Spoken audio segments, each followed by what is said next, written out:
Hey, this is Top Hat Shooter, also known as Doug Franz, doing a school project here today, doing a field strip on an M96 Swedish Mauser, built in 1901. No major changes throughout the years of using this rifle. You will find that later ones were shortened up. They just didn't need that extra length. This is quite a long rifle, and I just got it here this past weekend, so I thought it'd be fun to try to do a school project on a rifle I really didn't know much about before exploring here today. Quick note here on this brass button, it actually helps the gunsmith out quite a bit. It shows the wear of the barrel as well as the accuracy of the barrel.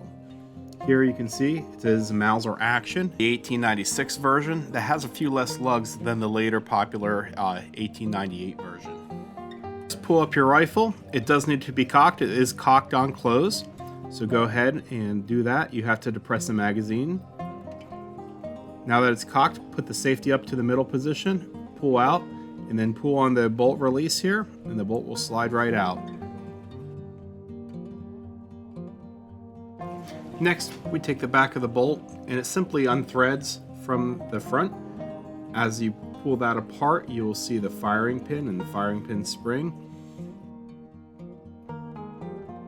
Next, find a hard surface that's not going to mar your firing pin. I used cardboard over steel here.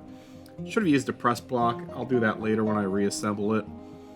What you do is you push down, and then you have to twist the top part, and there's several locking lugs in there that I'll show you later as well. And then the assembly pulls apart. And you have all your pieces, very long firing pin. And we're going to go ahead and put all these down into the cleaner in a moment. Next, I should have edited this out, but I wanted to show you the bottom plate, the drop plate of this should just push a button and then release. That was not the case here. A lot of old oil, even though the gun was fairly clean, the oil had not been refreshened lately, and it just was a bear.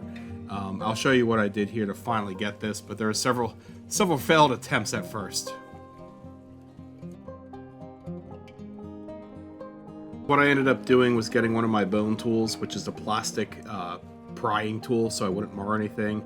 Used the same thing, applied some forward pressure, and then it did actually pop right out. Made it look easy, just needed that pressure to break that old oil that kind of turned to grease. Now you have the magazine spring. This is a very simple spring. It does come apart. We're just going to break this down so we can fully clean all the parts.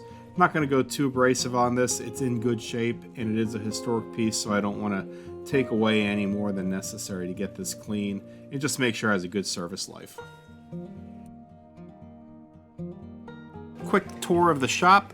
A little messy right now. I was doing some reloading earlier on. This is where I should have been doing the whole video, but I was upstairs.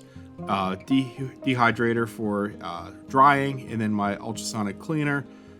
If you weren't sure if it was made in China, the warning label kind of explains it with the bad English. Right now we have all the parts, dipping them in the water, just some detergent in here. Just want to break this loose, and I'll let you hear this wonderful noise for just a few moments.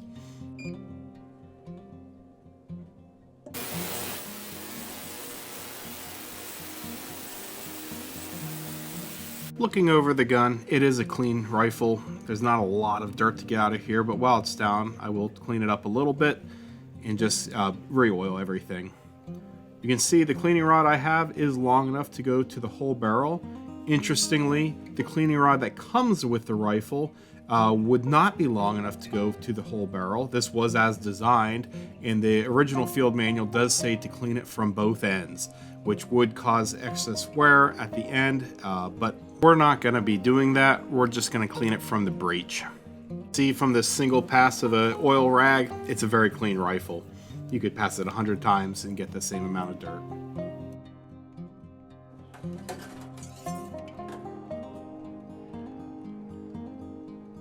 Alright, let's pull these parts out, move them over to a food dehydrator, which I just found is a nice way to dry everything out.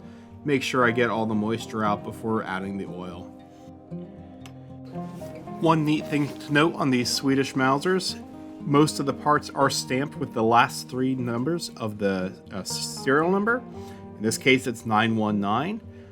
Parts would get replaced with the armorers over the years, but they would just stamp them. You will occasionally find parts that have been stamped over What that means is the armorer made sure that they were a good fit, that the head spacing was all still good. So numbers matching is a little bit loose compared to some things, but it is an attention to detail that the Swedish armorers did to ensure the rifles were still up to spec. You'll see that on a lot of these parts.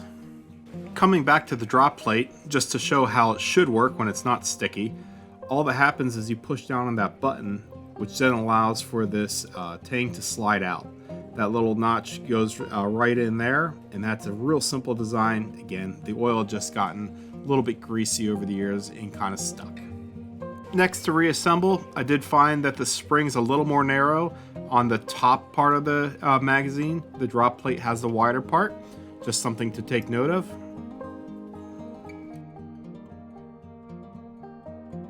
More just to see how it works, the firing pin does have a milled side.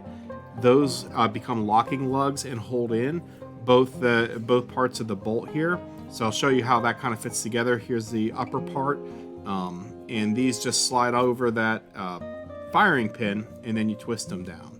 So I'm going to use the block this time here to show how that works, and you'll see it works very easily. You just push down on the spring, compress that, and then put on the upper part and twist it. Next, you take the two parts of the bolt and rethread them. You'll see a nice simple lock mechanism that once the threads have gotten to that last thread, it just holds into place. No torque at all is required for this. Next, you just line the bolt back up. It'll automatically push in the catch. You do have to depress that magazine lift again, and it'll just slide into place. It is cock on close. If you hold the trigger, of course, you can close everything down. Do a functions check if you like, make sure everything's back together, and you're good to go. Thanks so much for watching this video. I hope you find it helpful. I did use the source http://pdf.textfiles.com/manuals/Swede_M38-M41B-M96.pdf. It is a English translation of the Swedish Mauser rifle manual. It is a later copy, but again, there weren't enough changes made throughout the service life to warrant trying to find an older one. This did the job just fine for field stripping for the first time, my Swedish Mauser.